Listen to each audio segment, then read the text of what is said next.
every single day of the week, every night of the week with stuff going on. It's beautiful. It's cool. We love that. We want our place to be used for good things. But this particular occasion, there was just one little meeting, and we were tucked away in the El Capitan building. And a rap came on the door. And so I excused myself from the meeting. Someone had to get the door. I thought I would. I went over and I looked out the window and I saw this man. To my knowledge, I had not ever seen him before. I opened the door and I said, "Can I help you?" And he said, "Yes, I'm looking for Father Jeff."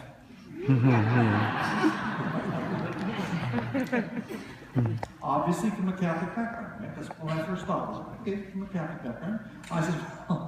I said, "There is no Father Jeff here, but there is a Pastor Jeff. That might be the fellow you're looking for." "Yeah, that probably is him. Yes. Is he here?" I said, "That'd be me." He goes, "Oh, good. I need to talk to you." And so I turned and I told those I was in meeting with, I says, "Excuse me for a little while, and speak to my new friend John." And we stepped outside the building. And John proceeded to tell me that he had been living a life addicted to alcohol that was literally robbing him of his most precious things, the intimacy and trust of his family. He told me that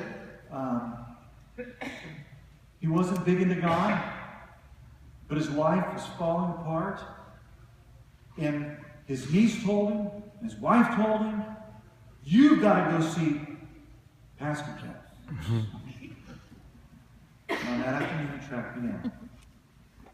I heard his story, and I said, "So John, are you telling me that you recognize you've got a problem, and you're willing to face that problem today and lay it before Jesus?"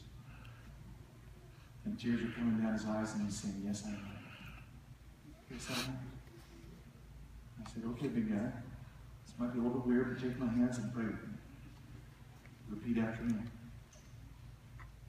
Here in this moment, I lay down my sin and my brokenness. And God, I admit, you have not been a priority in my life. And here on this day, I commit to open my heart and soul to you and invite you to come in and take over my life." And he whispered those words. We hugged. I said, "You ought to come to church." He said, "Okay, I will." And he walked away. I went back to my meeting. I wasn't sure if I'd see him or not. I've been out a lot. I've prayed to people once, and I've never seen him again. So I didn't know if I'd see him, but guess what? The next week, he came in that door, sat right back there. Next week, came in that door, sat there, brought his daughter, started bringing her every single week. Two of them would come, and come, and come, and come. And he would always give me a hug, and love, would chat a little bit. Last Monday, I buried John Carter.